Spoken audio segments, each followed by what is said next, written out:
Hey, everybody. Welcome to Football Inc. Sean is here. He's just having a wee break. That's not a Scottish break. That is a urinal break. Welcome if you just come over from the Spurs talk show. We're about to get underway with the news, the unbelievable news that Spurs have appointed the exciting Tudor. About as exciting as tomorrow is Saturday. Guys, if you're just come over and you're hitting here for the very first time, please hit the subscribe and the like button as we try to get down to 6,000 subs. We've only been going now 7 months. So to hit 6,000 will be fantastic. We're only about 40 away, I think, now. If you're listening on audio, Sean and I, you can find Sean and I there. We're available on Apple and on Spotify if you're out walking the dog or out walking the wife. And a big thank you to our sponsor, OK Jersey. If you see down below, and if you get on to them, they've got all the sports paraphernalia. Wearing one of them myself at the moment. Very nice indeed, just arrived. And if you use the code FINC, you will get a further 8% off the prices at the website at the checkout. Definitely worth investigating. Some fantastic stuff there, all sorts of sports stuff. And obviously there's a big event coming up in the summer, so get on and get your stuff there. Sean and I have been pumping. I had to take a short break. Sean's been going for quite a while. Sean, that was like a horse. Mate, that's what we need to get through the last 3 months of the season. Mate, honestly, is he really right? I'll give you this, guys. Right, you're one of the players. Okay, you're one of the 12. You're one of the 12 that's left. Okay, you're in Dubai at the moment. You get the news. The new manager's been appointed. Who is it? Igor Tudor. Who? Igor Tudor. Right? Is this the guy that's going to get the respect that Thomas Frank didn't get? Is he the guy that understands Spurs? No. Is he the guy that's going to get the respect? I don't know. Is he the guy who's going to rescue the club? I don't know that either. What we do know is that the guy has tried to do rescue acts. Last eight games at Juventus, he didn't win, and he did a rescue job at Lazio. But I'm not sure. Look, I don't want to put this, Johnny. out. Yeah, go on. Sorry, Matt Law doing what Matt Law does, always throwing cold water over He's Tottenham's a Chelsea decisions. fan, isn't he? So, Igor Tudor's interim Spurs appointment is seen as a huge gamble by some of those familiar with his work and style. No Premier League experience, too loud and emotional. Look at the amount of games at each club. Spurs have rolled the dice. Spurs will have plenty of good words if he can get it right for the rest of the season. Matt Law is I can't. I mean, honestly, I put out a tweet the other day. I did a quote retweet on one of his tweets saying, "I swear to God, Matt Law was put on this earth with the sole purpose of winding me up." Like, why does he have to go and do that? Why does he have to go and sort of? He's genuinely throwing that out there. Who's he asked? Obviously, he's got no Premier League experience.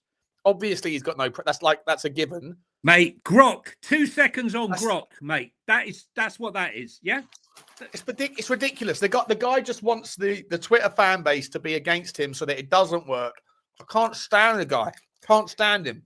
Listen, look, he's got a history. It was wrong all last year about Tottenham as well, Johnny. It was wrong all last year about Tottenham, the little git. But look, we can't question the fact. Look, I'm not going to do what I've done previously. Like I was never a fan of Ange. Everyone knows it. I thought Thomas Frank was going to be the one to turn it around. I got it completely wrong. Hold up my hands. Don't have a problem with it. But what do I do? Do I sit on the fence? Look, it's all out of all of our control now, because I believe that this wasn't made by football people. This decision. This was a knee-jerk reaction. This isn't a plan. I don't believe for any minute, Sean. Do you believe this has been a planned appointment? Look at all the people they could have appointed on a temporary basis. You could have you could have got people who This is definitely not by design, mate. If it was by design, it was denied. The design was denied by the people that are now claiming credit for this via Ornstein, which is not Paratici, Johan Lang and Vinay. Johan Lang and Vinay had the chance to do this 2 months ago when Paratici recommended it. And Paratici was denied. He was cop blocked. Let's play the cop block video. Where's the cop block? Where's my cop block video? Because that's what it is. That's what they did. Just when you thought your squad was getting proper, a player won't leave. They call that cop blocker. Sorry, John. Yeah, that's all right, mate. Listen, he cop blocked it. Look, he wanted it. Paratici wanted it. He wanted Frank out. I mean, there's been plenty of opportunities. The Arsenal game, the Chelsea game, the Bournemouth game. I mean, there's been plenty of games. What about the Forest game? I mean, I remember I had to go to 3 bars to find that game. I was like exhausted when I finally got there and watched us get smashed 3-0 away from Forest. They look like their top 4 team and we look like a basement bucket team. Yeah. But we did nothing. And what they've done, they've gone to, this must have been the first guy that was available. I just don't get it. I don't get it. What has he done to secure the faith? He's got no Prem experience. Matt, look, I don't like Matt. Oh, sorry, I'm seeing what you're saying. So you're not on board with this? Well, no. What I'm saying is, was this your? Look, I've got no choice, Sean. It is what it is, and I'm going to get behind it, right? And I'm behind it all the way. My point is, why did they make this decision? Why this? Is this the guy that understands the club? You're taking a huge risk by having a manager that's never managed in the Premier League, that's had a terrible record, didn't have a great record at Juventus, right? He was there for 7 months, didn't win the last 8 games. Lazio was very, very patchy. 11 games, I think 5 wins or 6 wins. You know, he's been around. Don't get me wrong. He's been around. I don't know anything about the guy apart from what I've read. And he's come across to me like he's someone who's like a short-term solution guy. Yeah. Which makes sense on that basis. I hear what you're saying. But if he was a short-term solution guy that did his job fantastically, would he not be offered the job on a full-time basis? Yeah, but Sam Allardyce isn't wanted by people after the fact that he's kept them up, but he always keeps them up. Isn't that what he's here to do? Isn't he just essentially the Italian or the Croatian Sam Allardyce? Well, it could well be. It could well be. My point is, he doesn't know anything about the players, doesn't know anything about the squad, doesn't know bugger all about the Premier League players and the players he's got. So he's got a week to find out. All I'm saying to you is was there not a scenario where you could have got someone in like who would have? No, I'm asking. I mean, did anyone think Igor Tudor was going to be in the mix to rescue the club? Paratici wanted him. I'm just saying. I mean, for me, you rate Paratici, right? You like? I did rate Paratici. Yeah. Okay, so if Paratici wanted him, then that should be enough for you. Because I don't know enough about him. Do you know enough about him apart from I don't know anything about Igor Tudor. I'm not going to sit here and pretend like I have a strong opinion on him. But if Paratici rated him and wanted him in, then you either trust Paratici. So let's be honest, right? This whole notion that Vinay and Johan Lang were championing this, I believe that's rubbish. I believe that's just a fucking PR spin from the club, like a feed into Ornstein. How does Ornstein ever get his information? He gets it from people that are feeding him. So the club know that the fan base have realised that Johan Lang and Vinay didn't want to sack Thomas Frank, but the club sacked him anyway. So it was other people other than Johan and Vinay. And last night and today, the question marks have all been, then Vinay and Johan Lang are lame duck employees. They're not listened to above people that have nothing to do with football. Okay, cool. Where do we go in the direction now? Well, we're going to make this decision. It's Igor Tudor. Again, I don't know about Igor Tudor. So who made the decision though? Boucher and Collicott. Well, regarding sacking Thomas Frank, it was obviously Collicott and Butcher and all these guys, right? Yeah. It wasn't Johan Lang and it wasn't Vinay. So then the next logical noise from that is, well, then they're lame ducks. So if you didn't listen to them on keeping Thomas Frank, then why would you listen to them on who to go to next?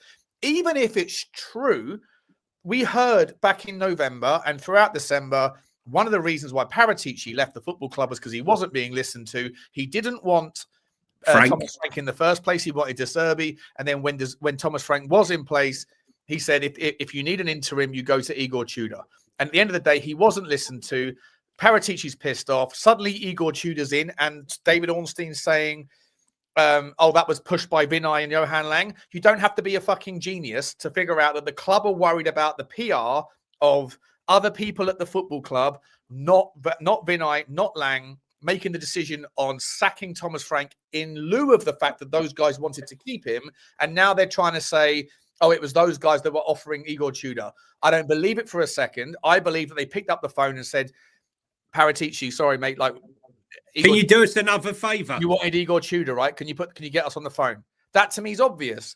Now, in terms of whether Igor Tudor is the right guy or not, I got no idea. But Johnny, if you spent the last 3 years, as have I, sort of being more on board Fabio than Johan Lang or other DOFs, then if he wanted Igor Tudor, then we should at least trust that one a little bit.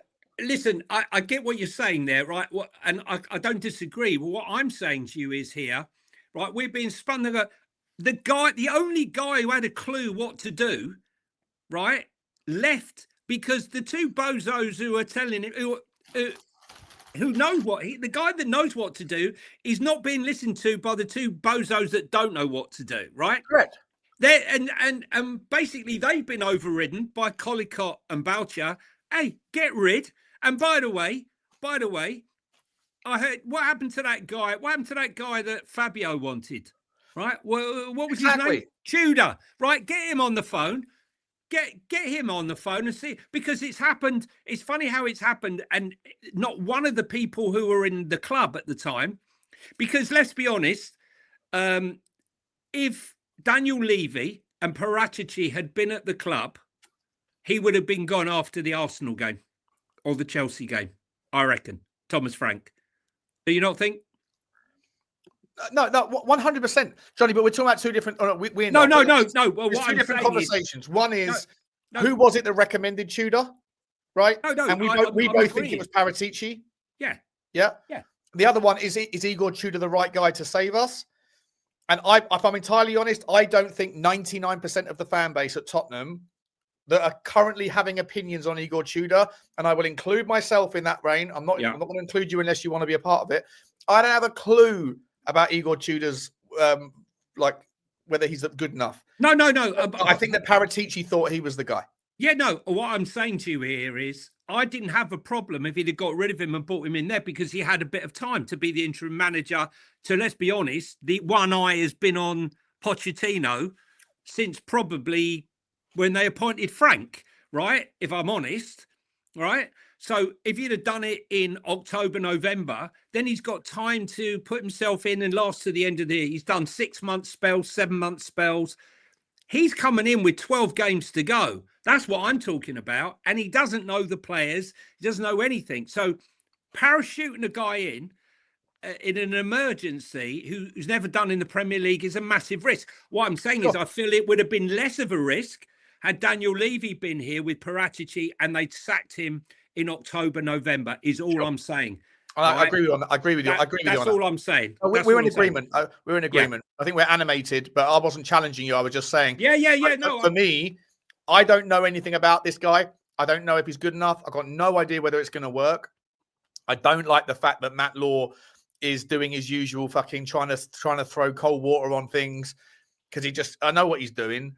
I don't believe for a second that Ornstein hasn't just been fed that story by Tottenham high-ups. It doesn't mean that he's lying. He's reporting what he's been told, but I call bullshit on the PR from Tottenham because I think that the Tottenham social media PR observers are looking at channels like this, channels like Spurs Talk Show, channels like Spurs 5, channels like I don't watch We Are Tottenham TV, but I'm guessing they're the same thing. Chris Cowlin, Expressions, whoever, all the bigger guys. And I reckon that they're all going, well, there's a lot of noise out. Paul O'Keefe as well saying it wasn't Johan and it wasn't Vinay that wanted him gone. They wanted Thomas Frank to stay. And then so who else was it? Well, it was someone else. What does that mean for where the power really lies within the footballing decisions at Tottenham? This decision now has been brought in. Most of us have got a memory. Remember what happened in November, and then Tottenham have gone, shit, this looks like Johan and Vinay look terrible. Let's plant it with the biggest journalist you have that actually it was them that were pushing for the Igor Tudor appointment. It's either bullshit, or if it is true, then it's those guys that are now listening to the guy that you rejected, you vetoed on every other point of fact for the last 6 months, and now you want his help. Now you want the guy who's already left to go to Fiorentina. Now you want to take his advice on board. It's too late to apologise. It's laughable, mate. Laughable. Sack Johan Lang, get Fabio back, or get this club sorted out. Look, all I'm saying is we have sunk so far that we've gone to Igor Tudor. Listen, I hope he turns out to be unbelievable. I hope he's, he's Igor the engine, where Thomas the Frank engine failed. Who would you have wanted instead, though, Johnny? Because you said at the start, like, this guy's got none of this, no experience.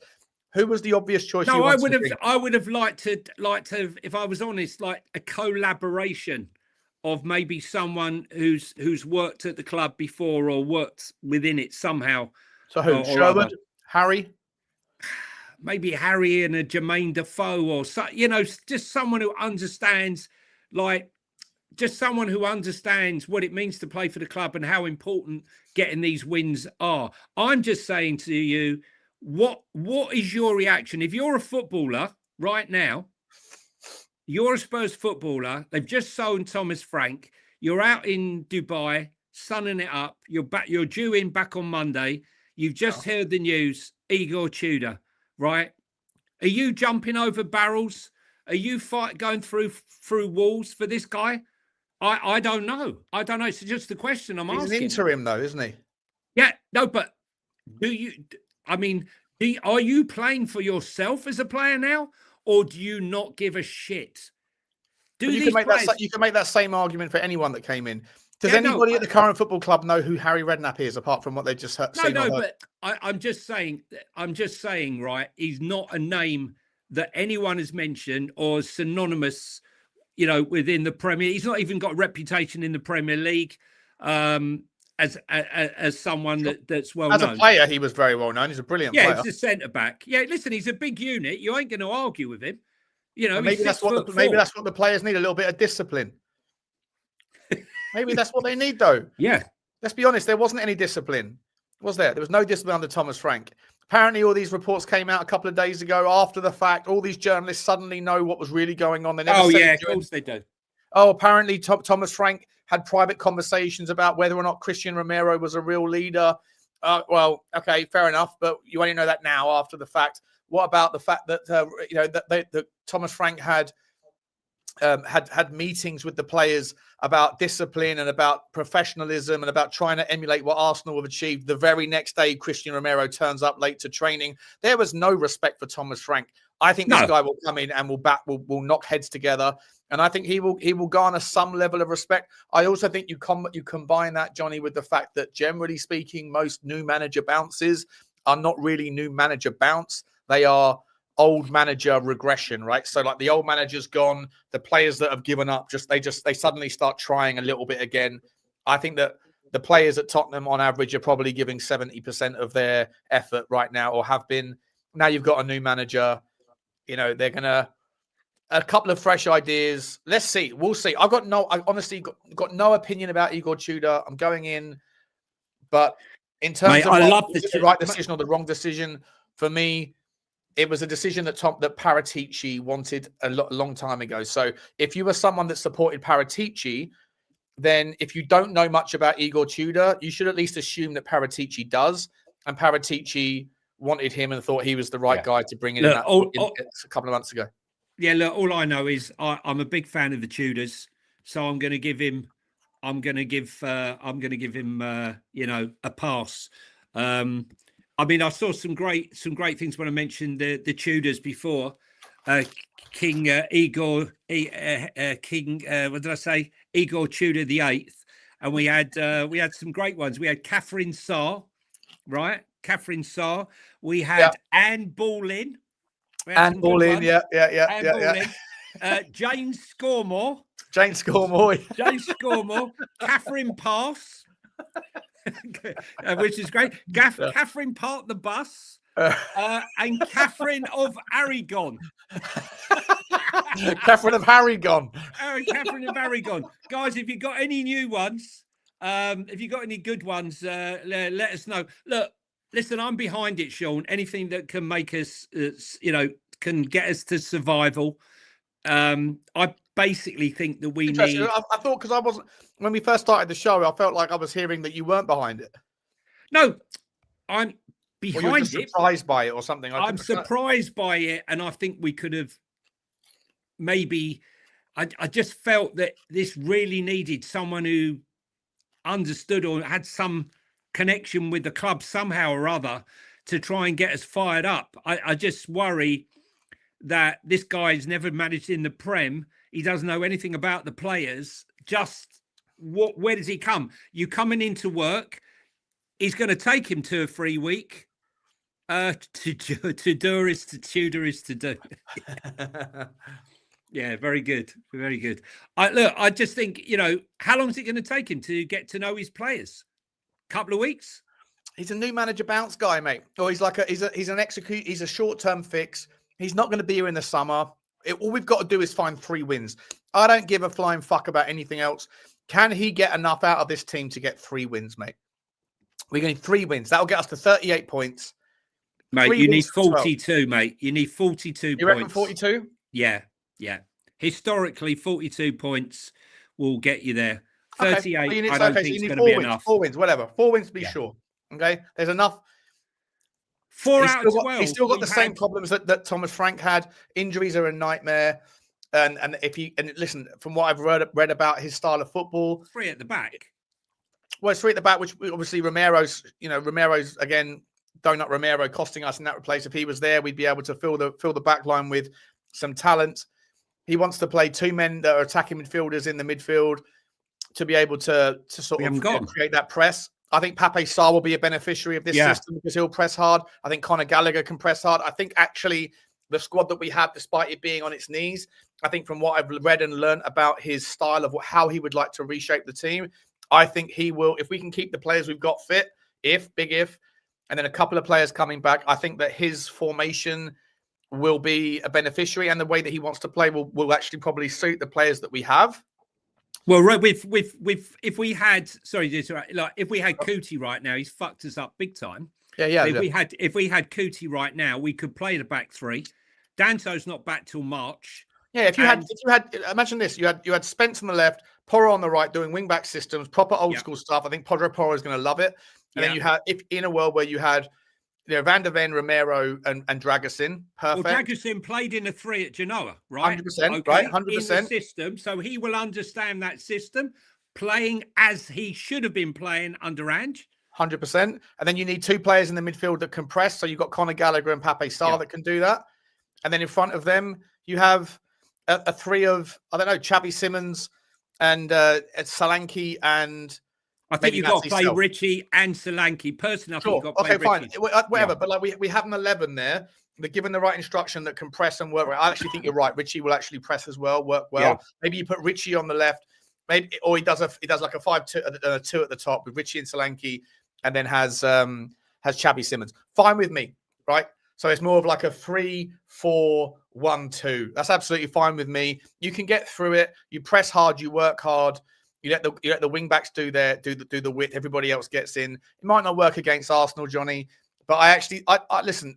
I don't know. We got nothing to lose, mate. We got nothing to lose. What I want to see against Arsenal is what I saw from Brentford last night. Right? Okay, they got in their faces. Right? They didn't like it. Okay, physicality, physical challenges. Right?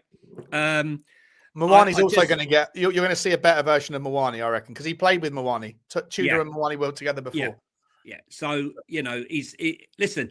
If we see the real Mawani, I might find. Will the real Mawani please stand up? Yeah, I don't recognise the imposter that turned up at this club. I can tell you that. But look, I do think that right now there's no decisions to make, Sean. We got 12 fit first team players. 12. The only 2 that are coming back, Richie should be back from what I've been told yesterday, and Mawani, and Porro is nearing coming back. So if we can get those two, it changes our shape and gives us a little bit more for this game. And I just want us to see. Look, no one is expecting anything from the Arsenal game, but if we can see an uptick, a bit of a Carrick bounce, a performance like we saw in the second half against Manchester City, where we got at them. But Arsenal, the two teams that have given Arsenal trouble were Sunderland away from home and Brentford away from home, where they got in their faces. The crowd gave up. The crowd's got to turn up against Arsenal, and the crowd has got to be the 12th man and really sort of fire up the players. But listen, it's a shock. I'm not going to sit here and say, oh, well, I thought he'd be one of the 4 or 5. I mean, I did a thumbnail before the original thumbnail that you changed. Just as I posted it for the show, the announcement came out. Igor was in the thumbnail, but he was just one of many. Let's be honest. I take it Heitinger's staying. Yeah, I haven't heard anything about that, so yeah, I guess so. Yeah, but someone will be leaving. It's just who will be leaving. I think you have to keep Heitinger and Cochrane for continuity, because those two, they can say to them, look, they can tell Tudor when he arrives, look, this is what this player is like, and give him at least some background. I would hope that he's already at Hotspur Way watching videos and learning about the club, but I don't even know if he speaks English. I would have thought he does. He's been to Turkey.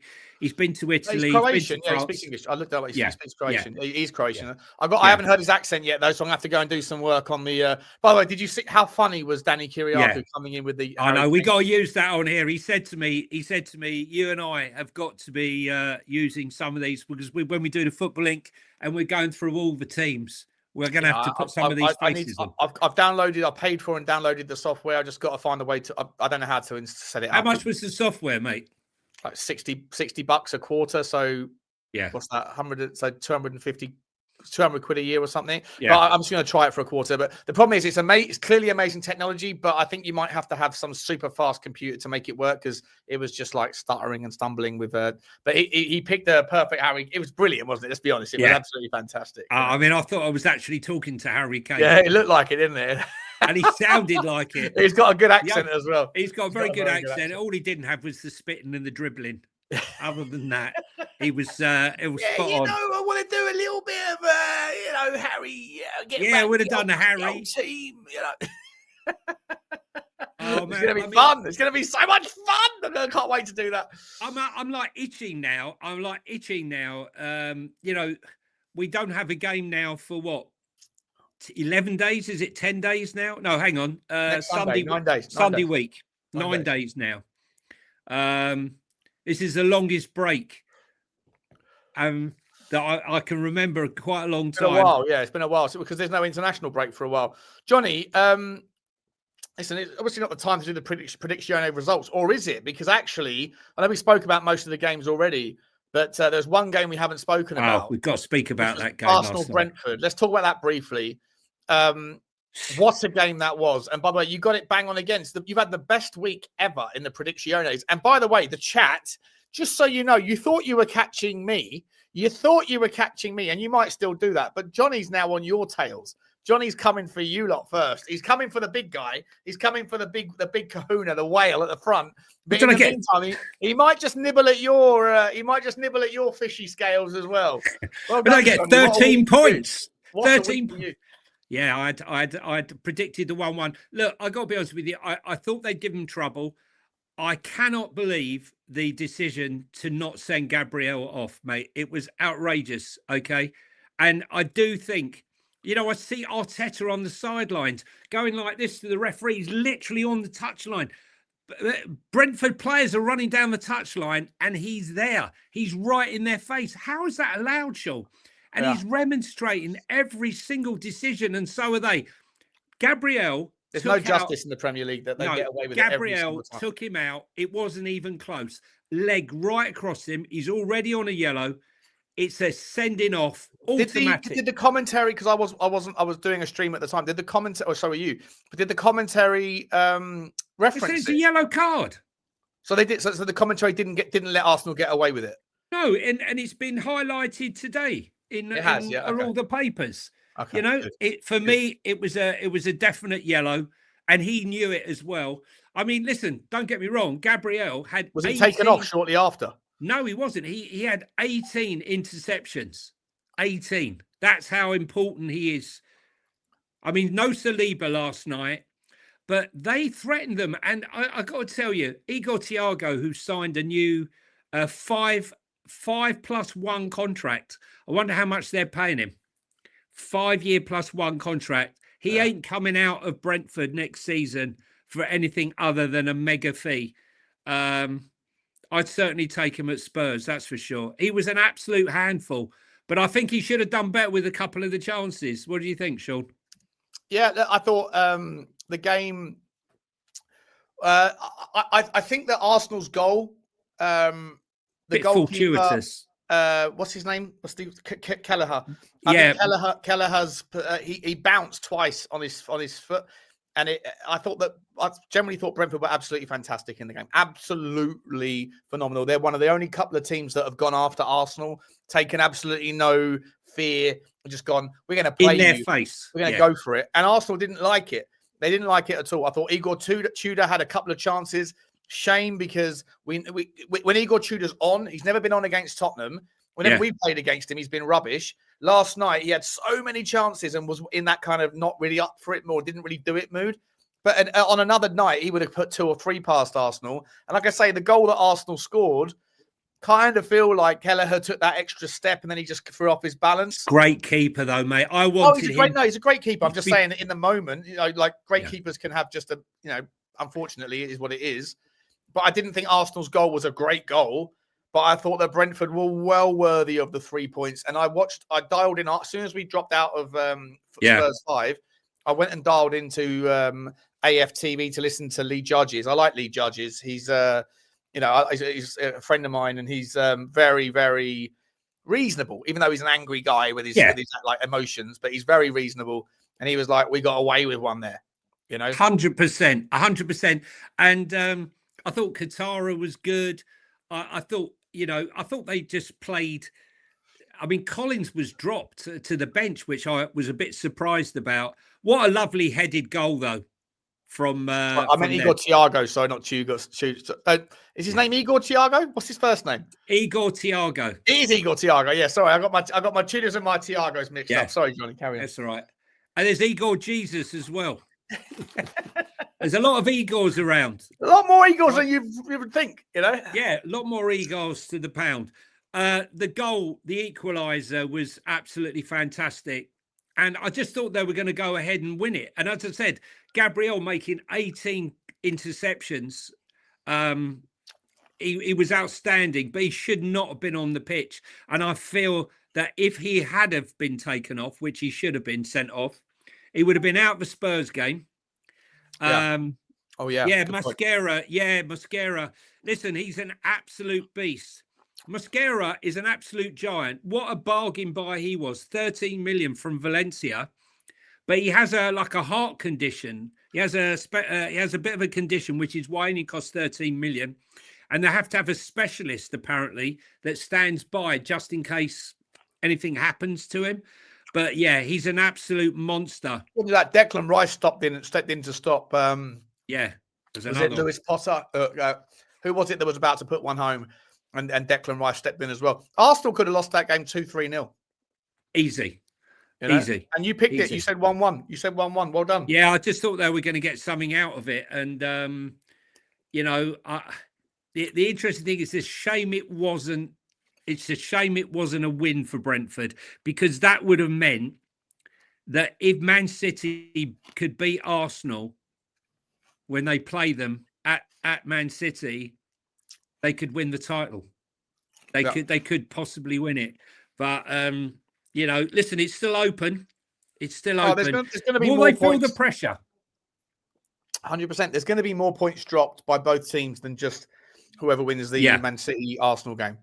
You know, I think Tottenham with the new manager bounce. I think Arsenal today are going shit.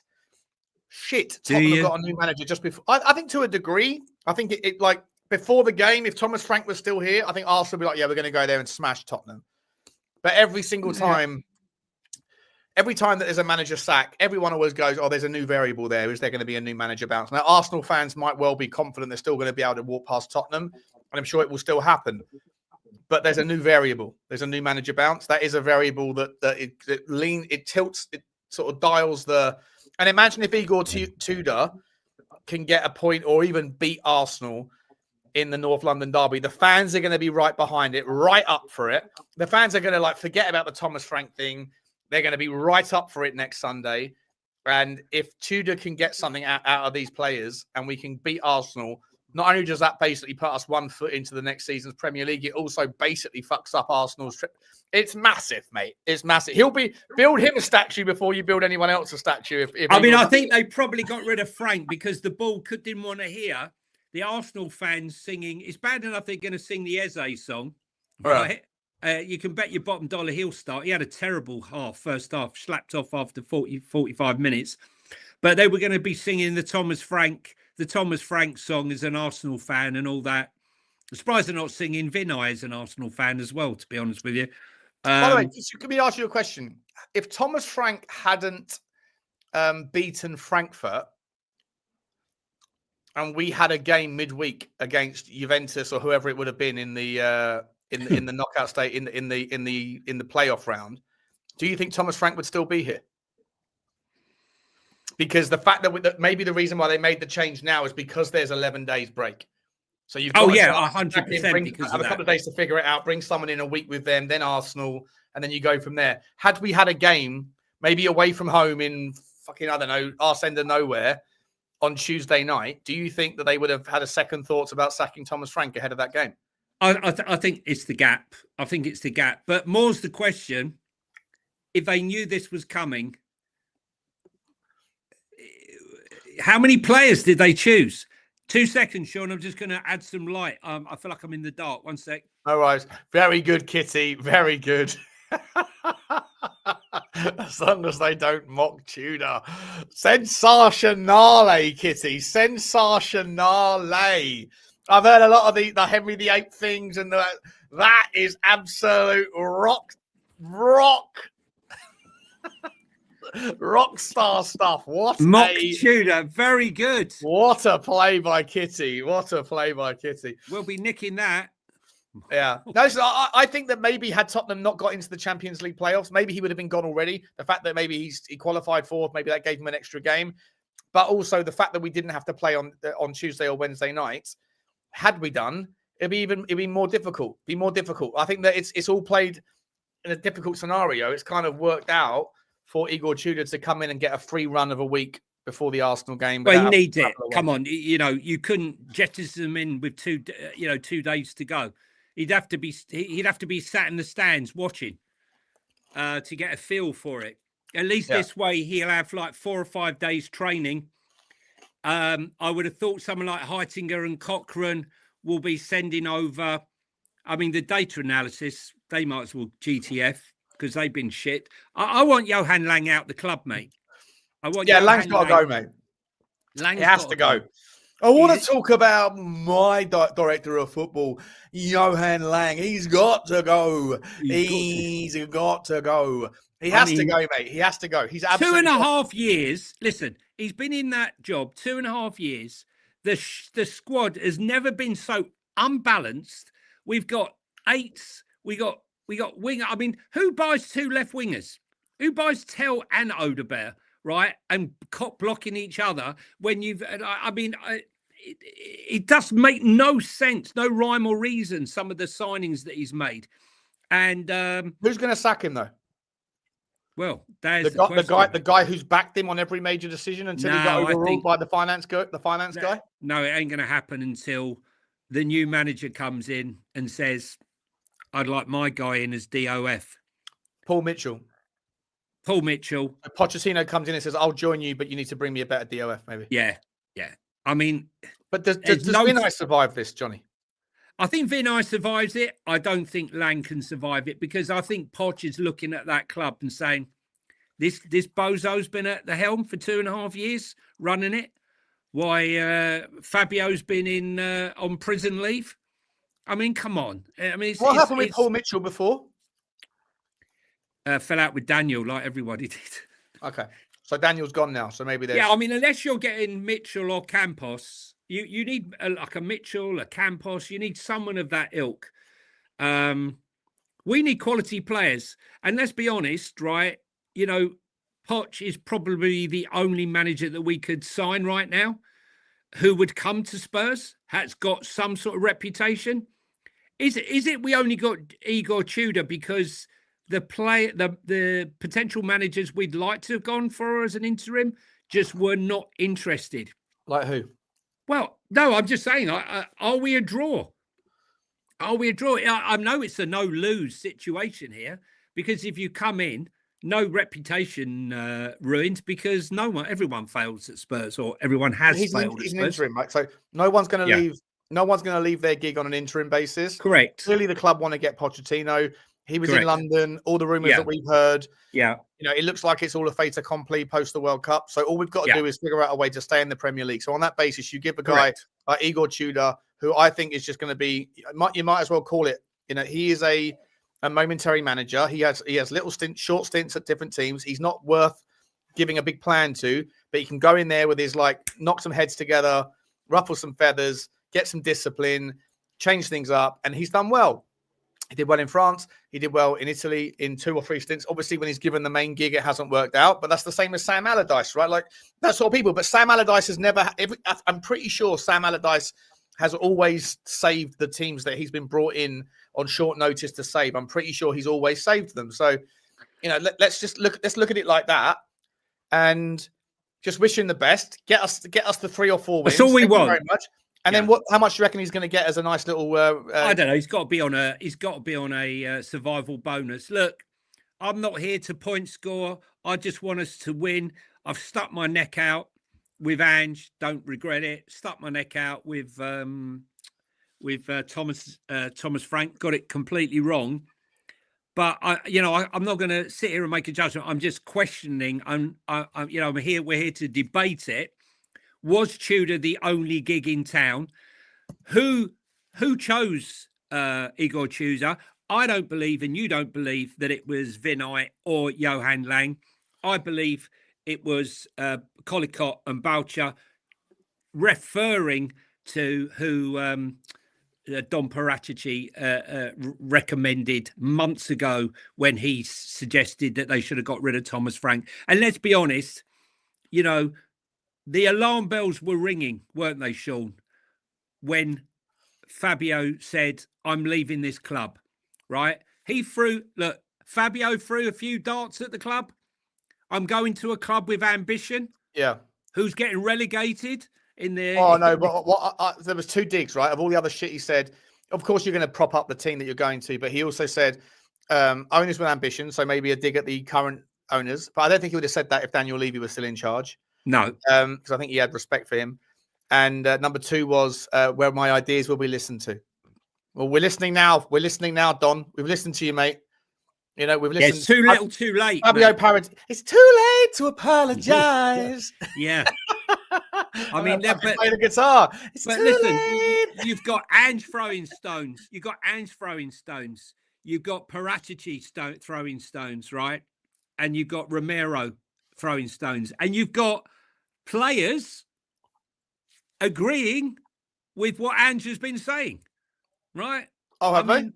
Yeah. I think 4 or 5 players. I know Richie was one of them. I'm not sure who all the others were. Yeah. They were agreeing. Again, listen, there's nothing to disagree with apart from just challenging the context and the lens in which the information is thrown out, right? You know, he didn't call out the board at the time.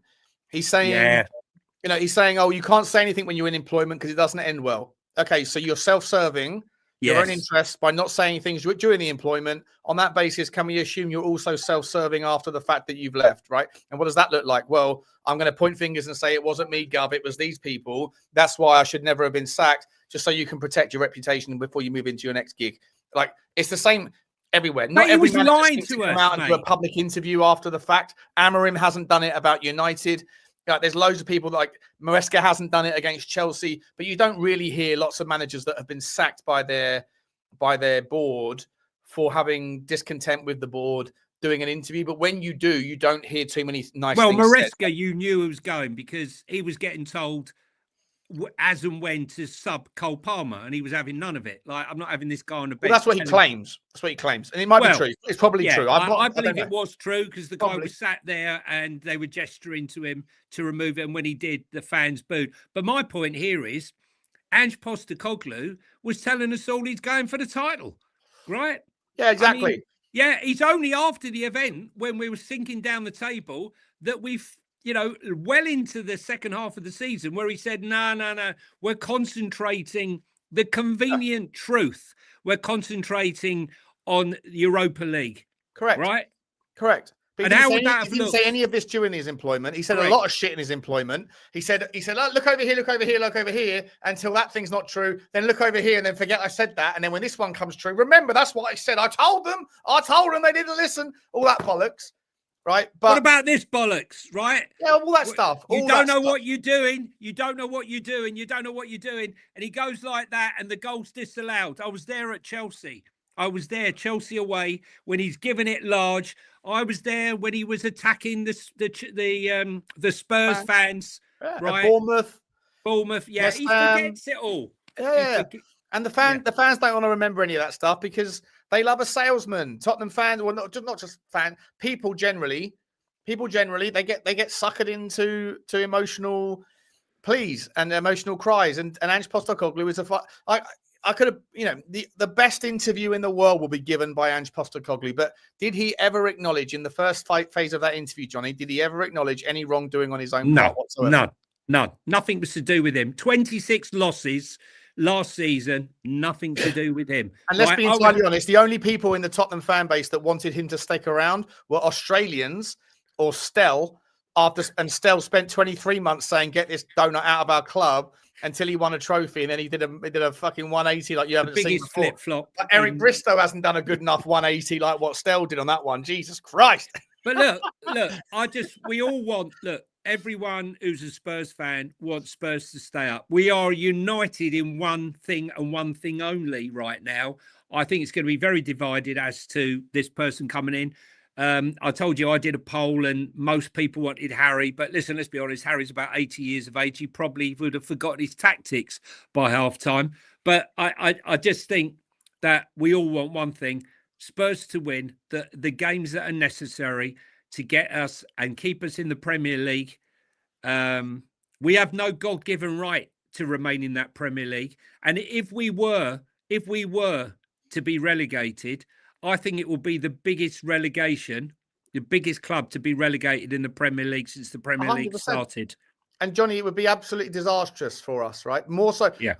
Who was it who came on the show this morning? Was talking about. Who was it I spoke to? Who was talking about? It was Barnaby came on the show this morning, right? And he said, "Oh, did he?" Yeah, Barnaby popped on for the first half an hour before the news broke. Then he jumped off. He said, all I hear is Aston Villa are a bigger club than Tottenham because they won more European trophies. But at the same time, the same people are telling me that if Tottenham go down, it's the biggest disaster in the history of football. Okay, well, the two things can't be true at the same time, right? If Aston Villa were a bigger club than Tottenham, then why? Then them going down a couple of years ago or 5 years ago, whatever it was. And it's a true point. Again, people just fit the narrative to suit their opinion. But if I agree that if Tottenham do go down, there'll be the biggest fire sale of talent. Like, who are the players that will want to go down with the ship, Johnny? Who are the players? Yeah. Archie Gray, maybe Kevin Danso, maybe Odebear. The rest of them are out of here. Mate, honestly, Archie Gray and maybe Bergvall will be rearranging the deck chairs on the Titanic. The rest, I think Kevin Danso would go down with the ship. I think Danso would go. Yeah, well, he'd come down. I mean, as in he'd come down with us and come back but up. the rest would have all jettisoned. They would have all jumped ship. But and that's why I feel like Igor Tudor, for me, Johnny, I don't care what anyone thinks about Igor Tudor. He's not going to be around long enough for us to form an opinion. No. Listen, sure. He's just got to get 3 wins. That's all it is. Listen, content's got a concept, mate. We got to discuss it, right? And that's it in a nutshell. For me, it was a surprise. I was thinking if it's a left field, there were a couple of others. You've talked about Tursix. We talk about Rose and other managers. If if you're going to go away from the traditionals of your Sherwoods, your Heitingers, a lot of people thought Heitinger was going to get it. Yeah. How does he feel about that? By the way, do you think interesting sideway? Do you think that he joined the football club assuming that there was a chance for him to get the? Yeah, I think so. He had a very good, revision list. He had a very good career as a footballer. Came through the Ajax academy. He's tutored in the football way. He had a very good stint at Liverpool with Arne Slot. They didn't want him to leave, and he let his heart rule his mind, and he ended up going to Ajax against his agent's wishes. Said you've let your heart rule your mind. It's a job it's not sustainable. But I think he needs to be kept on for the remainder of the season, Heitinger. I think. Just gotta ask a quick question. Yeah. There's a guy in the chat tonight called Unknown BN3PK. You're commenting a hell of a lot, bro, man, hell of a lot. But you said a minute ago that we live rent free, or Ange lives. You're obviously Australian. Must be up early or up late, whatever you're doing. You also said that Sean and Jonny are cringe. Yet you put in 25 comments, mate. If you don't like me and you don't like Jonny, why are you here? Why are you here? You don't have to be here. We're not going to block you. You're more than welcome to stay. But it beggars belief why people come in and we wind people up so much, Jonny, that they want to come in and let us know. I know, mate. It's interesting, but what can you do? They can't get enough. Let me do a couple of super chats, Jonny, and then we'll get crack on with the conversation. Yeah. Big up to you all. Sparky Spurs, my man, Sparky Spurs. How you doing, buddy? I have a choo-choo sticker. Choo-choo to you, buddy. Choo-choo to you. Thank you very much indeed, Sparky. I appreciate you, my man. Are you a electrician? Could do with an electrician. Let me know if you're around the. Yeah, we got a plumber. We need an electrician. I think I might have really. I'm not saying anything about that one. No, I'm gonna have to fix it. I have to delete it from the show. I have to apologise to him. Sniffer NUFC, big up to you, Sniff. Hope you're okay, my man. Love you, my man. Thank you very much for your support. Big game for Sniff of the weekend against Aston Villa in the FA Cup. FA Cup against Aston Villa. Yeah. Wow. Well, should we do some? We'll look at the FA Cup. We'll look at the games. We'll look at the games in a second. Yeah, 100%. Big up to Ledley's knees. Says maybe Fab gave Tudor a heads up weeks ago. #studying. Yeah, I think that Fabio's been. I mean, I don't know what to make of it. We don't know where the truth is, but I think Jonny and I probably are calling bullshit on the Ornstein story. I think that's a PR push. Yeah. To make out like the club. Don't worry, Tottenham fans. It's still Johan and Vinay that are calling the shots. We didn't listen to him then. He left the club because we didn't listen, but we're listening now. That's a fat lot of good, eh? Either way, whether it's true or otherwise, that Fabio and Vinay, that Vinay and Johan Lang wanted Igor Tudor, it either isn't true, and then it's still the people that went, oh, let's phone Fabio, can you make it happen? And that's horrendous in terms of the value proposition of what Johan and Vinay currentely offer. And if it is true that they were the guys going, yeah, let's go and get Igor Tudor, then what they're actually essentially admitting is that we shouldn't have vetoed Fabio 2 months ago. I'm not sure what's worse. You're either way, you're basically admitting that you were wrong or that you're valueless and that you got rid of the wrong guy. You let the wrong guy leave. It doesn't matter which one's the truth. The truth is they let the wrong guy go. Paratici should still be here and Johan should have gone. 100%. And, this is Football Inc. Tottenham right now is, bullshit Inc. Right? I just feel like we're being fed so much crap. And they announce, we're in the middle of this and they announce a fight, right? The big fight is coming. I mean, why are you talking about a fight? Read the room, for God's sake. And they're talking about putting up certain season ticket prices up. Mate, what are you doing? You're asking for money now, and you're putting some season tickets up. I know that they're premium seats, but people will be looking at handing the seats back, not increasing them. increasing the value. I mean, I know 2 or 3 people around me who are looking to give up their Spurs season tickets. They've had enough. Are they? Yeah. In your Yep. premium thing? Yeah. Yeah.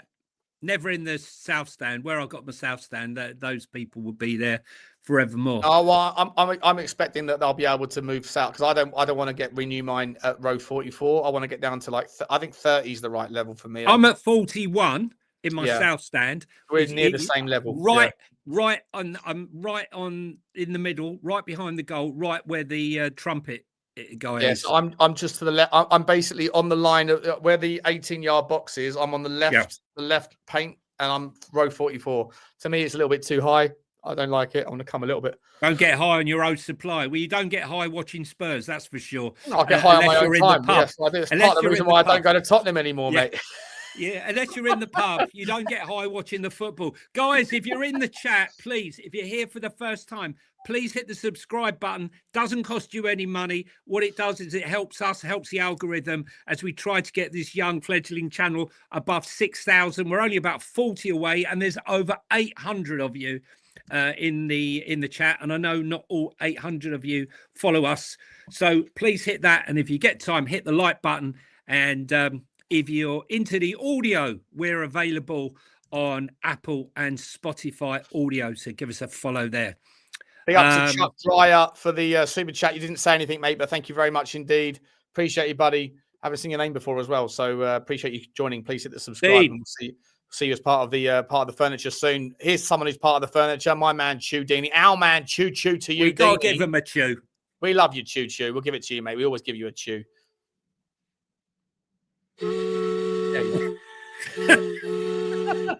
It's late out of the chew. You're late with the chew there.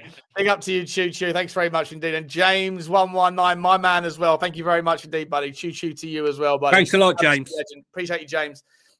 Mate, 800 people in the chat, says Ryan, and only 183 likes. Wow. Guys, come on, lads.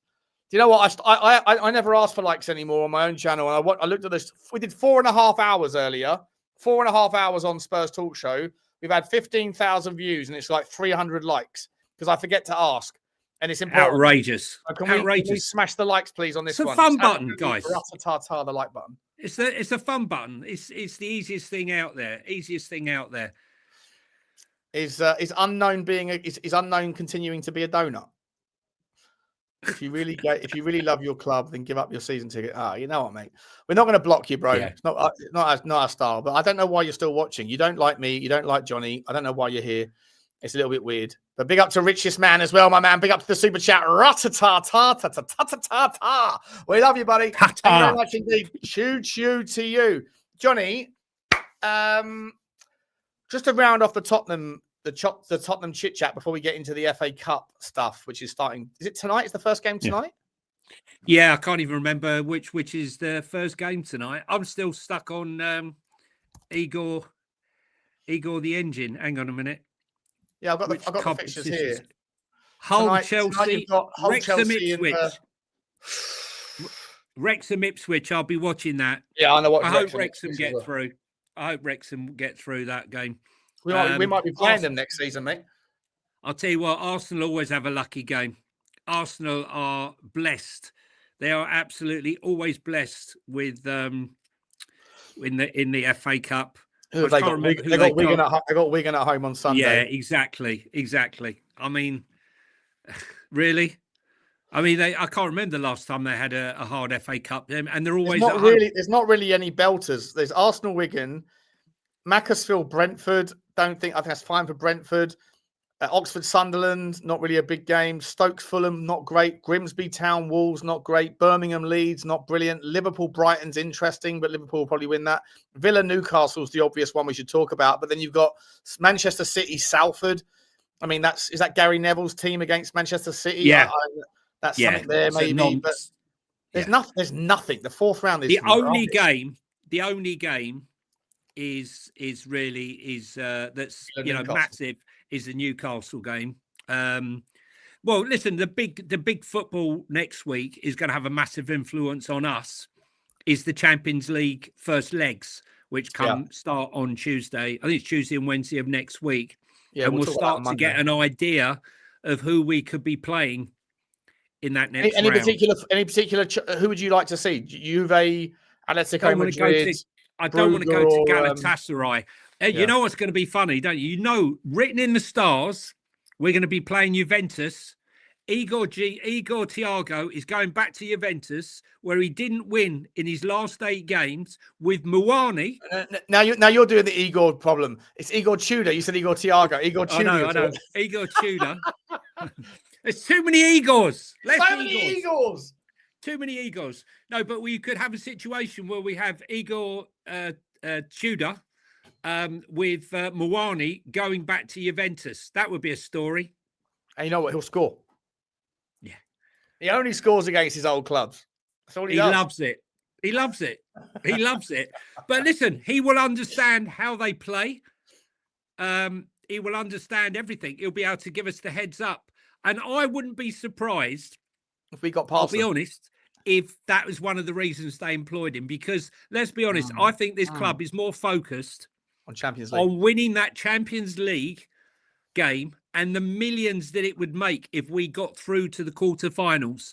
The huge bonus, because forget, when we were last in the Champions League, the money from 2019 to now is massive increase in all aspects. Has the fact that Tudor and Muani, and also don't forget Kulusevski might be back by then. I doubt it, but maybe. Radu Dragusin's got, come through the eBay account. Is there any part of that whole story that makes you think, as a Tottenham fan, listen, I don't really want Atletico Madrid. I don't want them. Okay, no. I even Brugge. I feel like they're so good at home that I just feel like maybe you could. I've got my guy in Belgium, who works for DAZN. He does the interviews on the pitch. So for me, that might be quite nice. Oh yeah, you get a nice ringside seat. I'll get a nice. Well, you back and get me one as well, bro. What are we doing here? I'll be sorted out. But look, if I'm honest, I think Juventus. If I'm honest, I think Juventus might be the one that we end up getting, but we shall see next week. Chat, there's 800 people here. Did you see the way that Johnny didn't react to me saying, and what about me? And what about me.com? I know Johnny's like, nah. Don't worry about you, Butler. I'll take Kyle, or I'll take. No. I'll be with my boys. I'll be with my boys. But no, I'm sure he knows who you are anyway. He knows who you are. Big shout out to you, Dave. No love for this guy. No love for this guy from Johnny. No love. Top love for that. I'm all right, Jack. Pull the ladder up and fuck the rest. That's what it is here. That's what's going on football. Big up to Butler. People. Everyone's here. Everyone's seeing it, Johnny. I'm putting the pressure on. You better get me a ticket to Brugge, let me tell you something. While we're speaking now, probably three players have been injured in Dubai on a booze up. Honestly. How many have gone to Dubai? Tell me something. Do you think that the players who are not fit should be allowed to go on holiday? What? Right. The players have been given a 5-day break. I'm asking you, should the likes of Richie, Porro, or anyone else that's nearing completion be given a holiday break? Or should they be at Hotspur Way trying to get fit for the next few games? I don't know. You'd hope it would be based on specific nuance, right? I would think that the ones that are fit should be given the 5 days, and the ones who are injured should be at Hotspur Way trying to get fit to be back in the team over the next 2 or 3 games. I'm not sure who. Kulusevski was at the training ground today doing the knee squats, strengthening, all that sort of thing. Yeah. So you'd hope that's the case. Well, I just hope he hasn't had another injection. That would be a massive boost if his knee was suddenly all right. But come on, let's be honest, guys. Guy's been out a year. Even if he was to miraculously be back on the grass, I can't see him doing anything more than a cameo off the bench. Later on, I can't see him back till next season personally. But if he was to come back end of March and get a few minutes, great.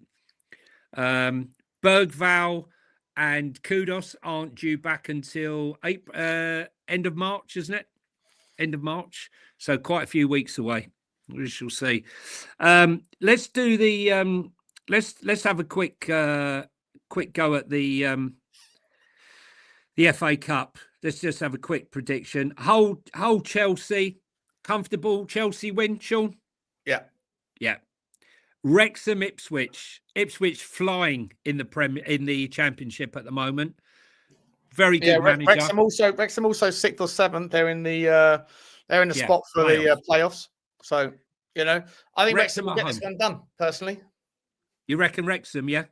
I don't see why not. Wrexham at home, it's a big game for them. Big game for both teams. But I think, I don't know. To be honest, I don't know. It could go either way, but I'd say Wrexham can. I'd like to see Wrexham in the 5th round. Imagine that. Imagine if they snuck into the playoffs and also got to unbelievable the quarterfinals of the FA Cup. I mean, it's the Hollywood touch, isn't it? The Hollywood touch. Listen, Disney's paying them a fortune, and they're bringing in sponsorship that, even I was reading that even in League Two they were bringing in some more money than some of the teams in the Championship at the time.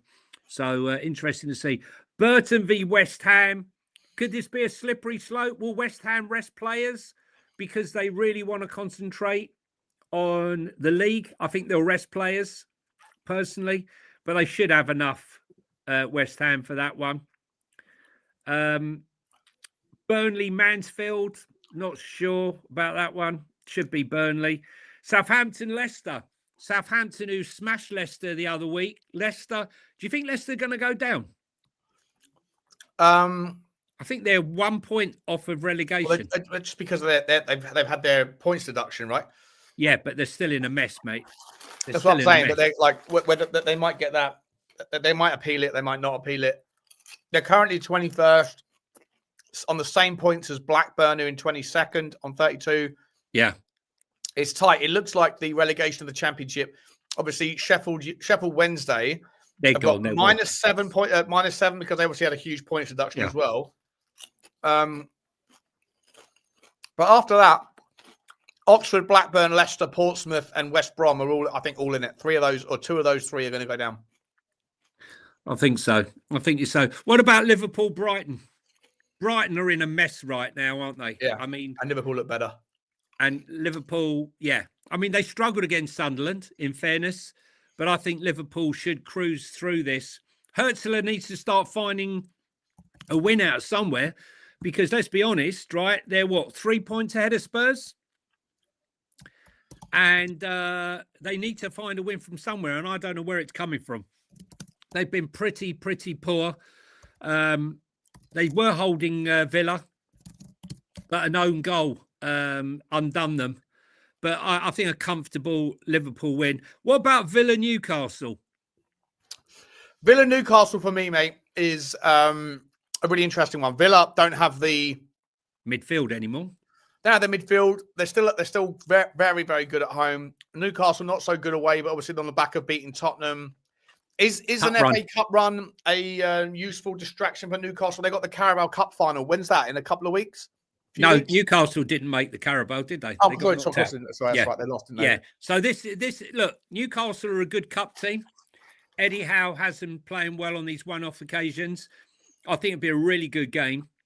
Aston Villa definitely suffered from losing McGinn, Kamara, Tielemans, and Onana. And I love the way I'm repeating myself a bit, but I love the way the press have got so much empathy for Aston Villa losing 4 players, but very little for Spurs losing 13. But I think Newcastle, I don't know, I just got a feeling Newcastle will do this one. Norwich and West Brom. I mean, West Brom could even go down. Jesus Christ. I mean, like some of these clubs that are in trouble right now. Just trying to see any other ones. Big game should be Birmingham versus Leeds. That would be a really good game. I think, as far as I know, I think Birmingham have the best record in all 4 divisions at home. I think they've lost 1 game all season. Really? Yeah. Very impressive. So I think, Leeds not being great at home, that could be a bit of a shock on the cards. I don't see Oxford beating Sunderland. Stoke, Fulham, I can't see that. The only thing we could hope for Arsenal, Wigan, is that maybe one of the Wigan players comes in with a kamikaze tackle and takes out Gabriel. I still can't believe Gabriel stayed on the pitch. Still, it's ranking. It's really getting to me, that one. I think that's about it with the. Let's see if FA there's any Cup's a more. boring weekend, mate. Let's get into some other sort of transfer or just general football news. According to Esteban Idal, the guy who's the guy who rates that Romero is going to be leaving, he said there is a major concern among the coaching staff of the Argentine national team regarding the individual form of each one of the players. The only players who remain exempt from that criticism are Lisandro Martinez and Enzo Fernandez. I mean, it's not necessarily like. Let's talk about the Argentinian football team, right, for a second. Who's in there? I'm just trying to get their squad up here. Let's have a look, right? So in the last game, or in one of the last few games. Oh, sorry, you there? Yeah, I'm here. Okay, sorry. So you've got most of these players. They're actually not doing too well, right? They're actually struggling in terms of Get the squad up. Get the squad up there if you got them. Right, here we go. I'm trying to get one up. See if I can find it. All of these. Hang on. I still think that they're going all the way to the final, mate. The Heat in Miami and in the States. So this is the team from a game from one of their games that were in was in November, I think it was. Emiliano Martinez, yeah, hot and cold as a yeah, still a top keeper though. Still a top keeper. Leandro Paredes, I mean, he's not exactly smashing it out of the park, is he? For where's Leandro Paredes plays? Is it PSG? Is he? Where is he? I thought it was PSG. No, where is he now? No, sorry, he's now back at Boca Juniors. I think he left his. Is he? Boca Juniors, yeah. Interesting though. Do you think that Nico Paz doing well at Como? Julian Alvarez. Yeah. Obviously, I mean, Alex look at Madrid. Alvarez. Look at the attack: Messi, Alvarez, Nico Paz, Thiago Almada, also Atletico Madrid. Listen, there will be some kid that's come Ezequiel through. Palacios, my midfielder from Leverkusen. Yeah. Listen, there's definitely going to be a kid that comes to the fore that they've got definitely that Lo Celso still. You reckon they're that great? I think they've got to be favourites, mate. I think they're still favourites. Have a look. World Cup betting. I mean, Ancelotti would mean that Brazil would be better than they were under another manager, I believe. Have a look at what's the betting in the World Cup. Find it. Hang on. World Cup winner. If you're looking for any of that World Cup stuff, yeah, below us, OK Jersey, using code FINC, okay, get an extra 8% off. Who's favourites? Argentina are fifth favourite. Brazil are in front of them. France, England are second favourites behind Spain. No chance, mate. The best price you can get on Spain is 9-2. The best price you can get on England is 6-1. The best price you can get on France is 8-1. Best price on Brazil is 17-2. So what's that? 7.5-1. And the best price on Argentina is 17-2. Yeah, I mean, 8.5-1. Sorry, 8.5-1. That is. I think when you look at it, you know, I can't see England doing well in the heat. France, well, I'm not gonna. I've got to be careful what I say there, but yeah. Why? No, I mean, they'll be all right in the heat. They'll be all right in the heat. Brazil and Argentina, I just don't think. What were you going to say? No. I mean, yeah. I think that the Spanish will be used to the heat for sure, and the Brazilian and the Argentinians, maybe to a certain extent the Portuguese, but that humidity, the humidity.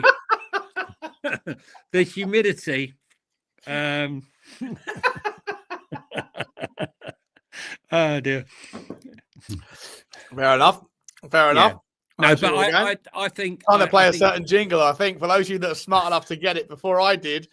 Where's the cancellation jingle? Oh no, it happened again. What did he just say? I guess it's time to say goodbye. We're getting canceled today.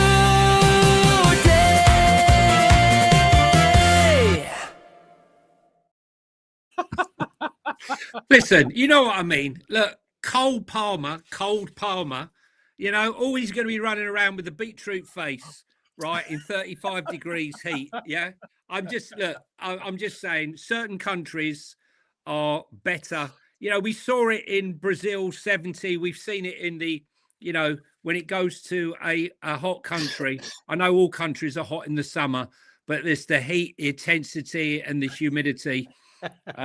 That's why when we had it in Qatar, Certain we people had are it more in, cut out to sustain it than others. Yeah, is that what we were saying here? Okay. yeah, All yeah, right. Fair enough. yeah. That's Big what up to Tot Spurs says, good evening all. Tudor smells of a Paratici connection. 100% Tot Spurs, mate. yeah, Thank you for your 100%, loyalty, mate. man. 5 months. Appreciate you, buddy.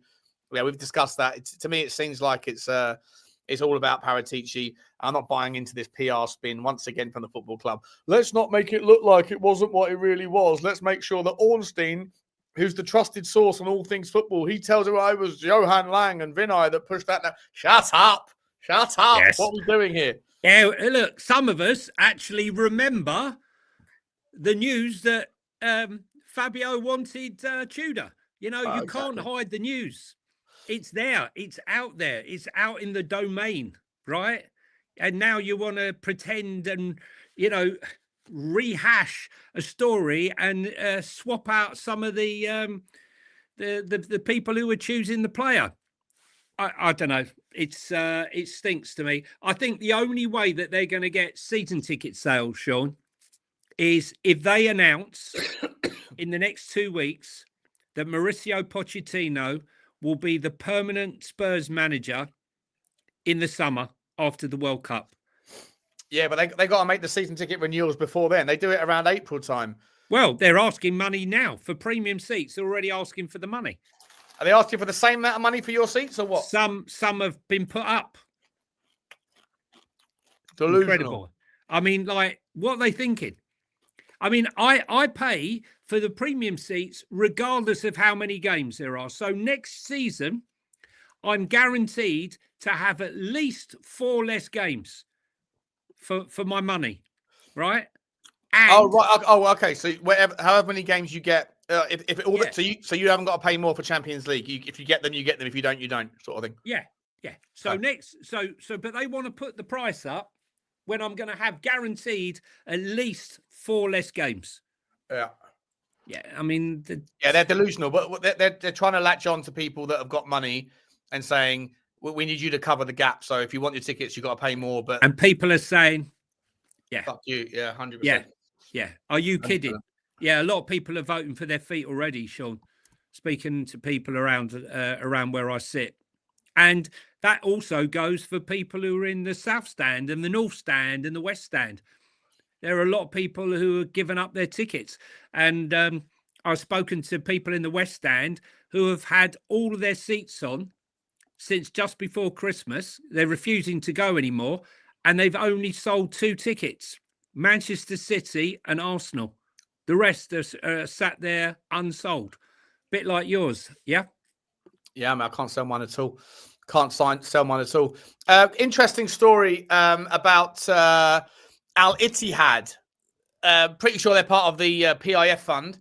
Yeah. And what's his name was moaning this week and last week about Ronaldo was moaning about the lack of support or the lack of equal competition or whatever it was. Al Ittihad are preparing a huge financial package to sign Eduardo Camavinga from Real Madrid. The Saudi club are looking for a long-term replacement for N'Golo Kante, who recently joined Fenerbahce. They're still trying to desperately cling on to this notion of making the Saudi league competitive. But after the whole Ronaldo thing, I think that whole story's dead, isn't it, mate? It's not. It's like the reputation of the leagues for me is in tatters after that Ronaldo thing. Yeah, I mean, like they own 4 clubs, and he's got the hump because Benzema's come to their bitter rivals with Ruben Neves and what's his name? The former Liverpool Darwin Núñez is no longer part of the 8. They've already had 8 foreigners, so they've had to kick Darwin Núñez out, and his nose, Ronaldo's nose, has been put severely out of joint. But mate, honestly, shut up. I mean, no one wants to listen to you moaning, right? Yeah. You're on £500,000 a day, right? A day, mate. A day. Right? So, like, honestly, Fucking day. yeah. Even if he lies in bed, when they said, I'm going on strike, he was like, I'm going to stay in bed and watch Football Link on YouTube all day. I'm watching Netflix. He's getting paid 500 grand a day, bro. A day. It's embarrassing. It's embarrassing, mental, mate. It's mental. Mate, and no one wants to listen to you moaning. You're 41 years of age, right? If you don't like it, get out of town, right? No one wants to listen to it. Is anyone going to pay his £41 million release clause? No. 41 million. What's that? $1 million for every year of his age. He's 41. Yeah. Be interesting to see how Portugal do in the World Cup. And will he be walking around the World Cup in the heat while all the rest of the 10 other players are running around trying to cover his ass? Or will the manager say, you know what, Cristiano, you have to sit on the bench, mate. We'll bring you on for the last 10 minutes because we want to win and you're going to be a liability. Or does Cristiano Ronaldo call all the shots? What do you reckon? He clearly calls all the shots. Yeah, he clearly calls all the shots. They've yielded to his demands. Yeah.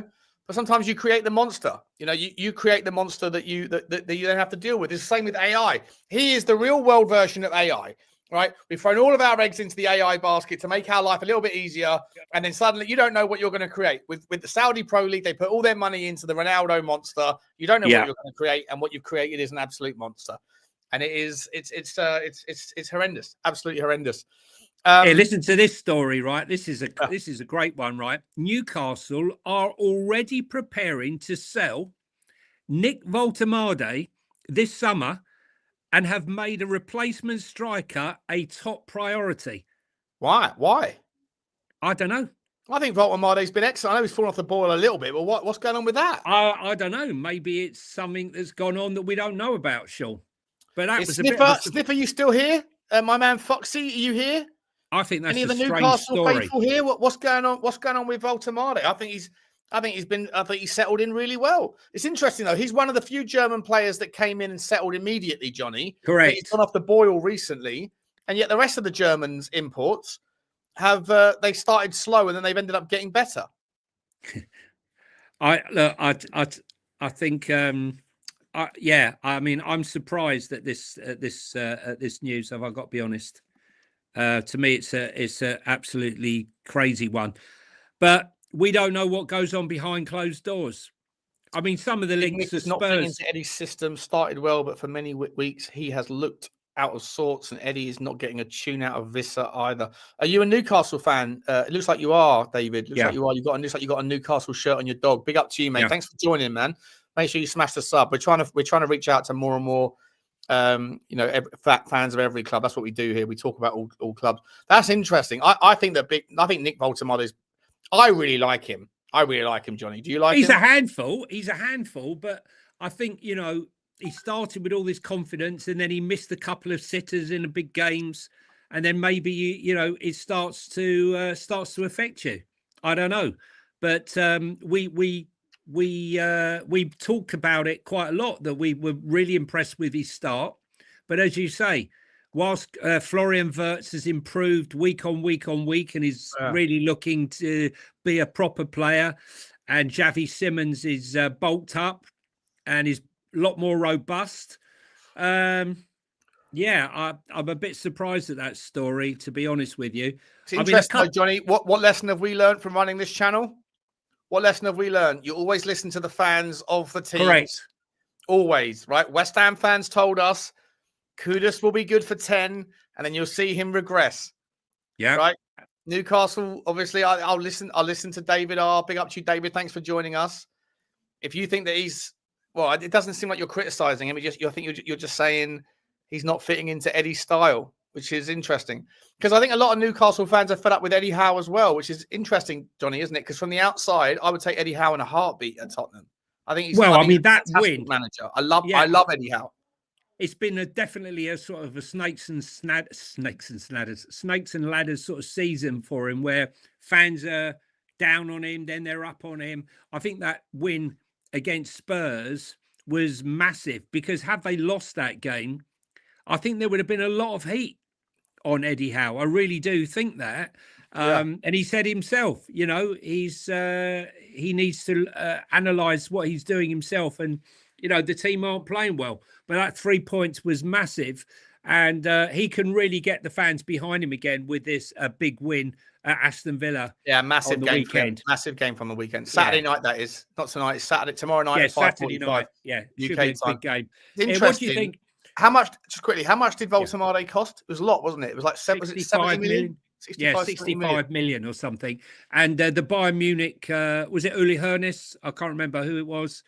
One of the Bayern Munich directors of football turning around and saying that he thought that we'd paid way too much for the player, and laughing at them. And then he started banging in the goals. I think I don't know. Maybe if it's horses for courses, but is there a talented player there? Oh, sure. In my opinion, I think he's. I'd take him in a heartbeat at Tottenham. Take him in a heartbeat. We're looking for another number 9. I'd take him.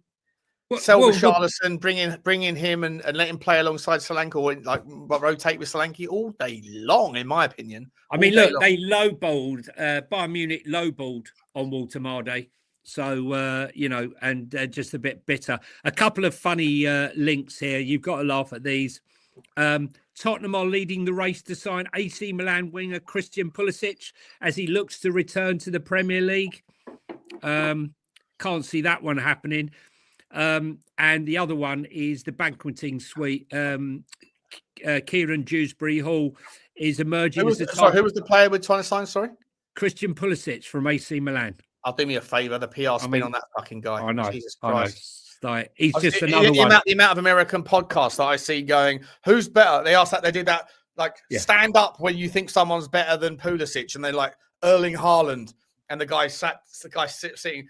Wayne Rooney, and the guy's still sitting. Michael Owen, Thierry Henry. I'm like, what are we doing here? Pulisic is a bang average footballer. Who's doing the rounds? The Americans think he's something special, and he isn't. You know. Well, he's special, I suppose, in the production of a country that has got 400 million people, and they can't produce a lot of top footballers. Basically, the other one, 330 million Americans, not 500 million. Well, maybe there are immigrants. I don't know. Well, 400 million if you include the ones that are registered, Sean. I'm not sure. We're getting cancelled again. Let's cancel it. Listen. There's no 350 million. We got rid of those guys. We closed the border. Ice, baby. Ice, baby.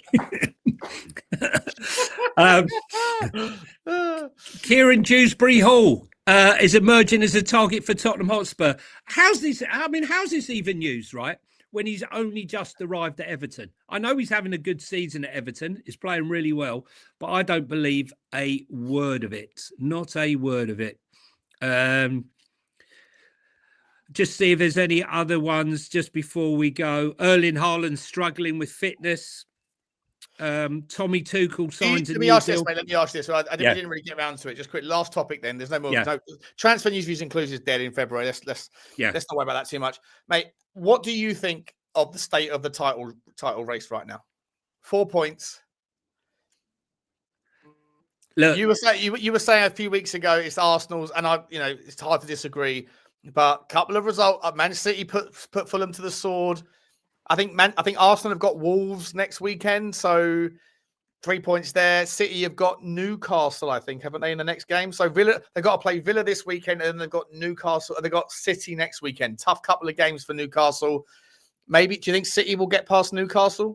Listen, look, I've got to tell you, I think they want Arsenal to win the league. Feels like it with all of the 50-50s, doesn't it? I mean, how Gabriel never got sent off, number one. Number 2, did you see Tete's hair pull on Semenya? He's in the box and the guy's pulled Yanksy's hair. And now there's talk of Rodri getting a 2-game ban. Oh, really? For criticising the referee. They want Arsenal to do it, don't they? Yeah. I mean, there's certain players, I got to tell you, I watched the replay. I don't know if you've seen, has anyone seen ref cam on the Spurs Man United game?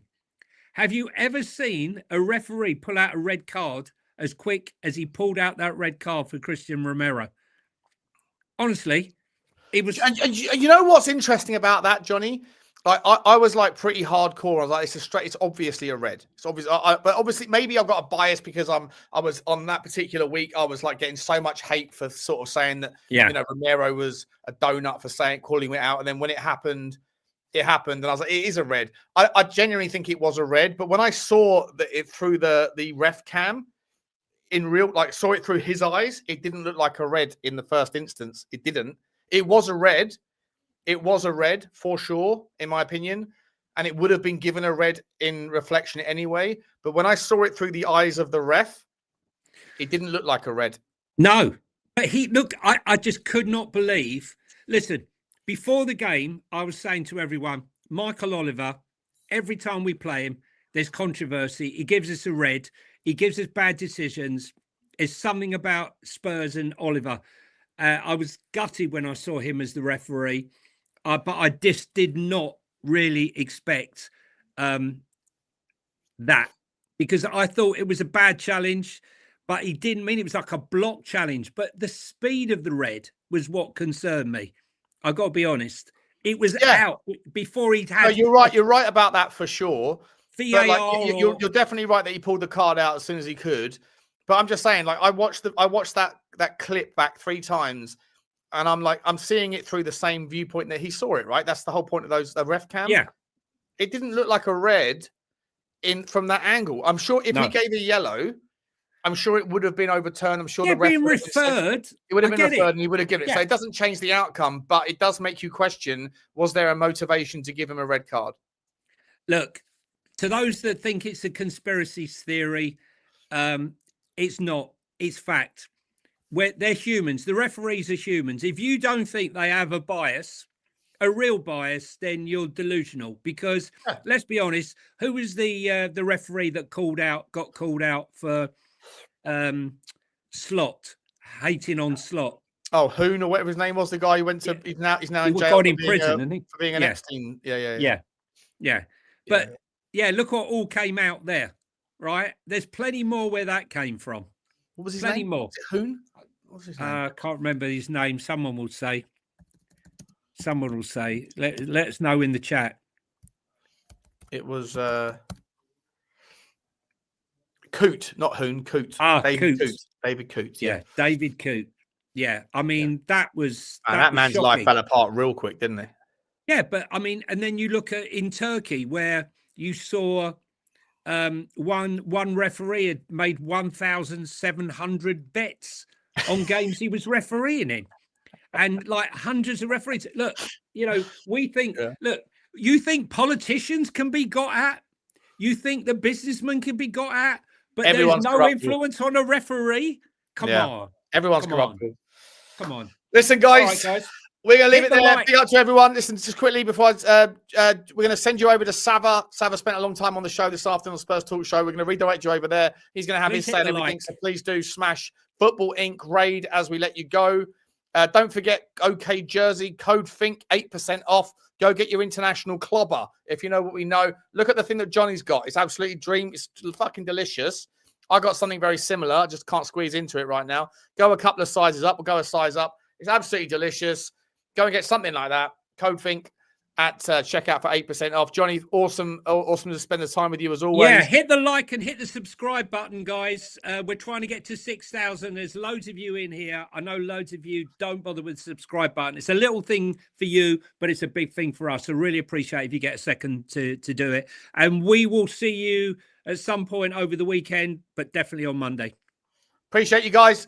Stay where you are. Smash Football Inc. raid into Sava. We'll send you over there now. Like, subscribe, and comment on this one. Appreciate you all. Take care. As always, come on, you Spurs. Goodbye. Actually, no, that's not Goodbye. right.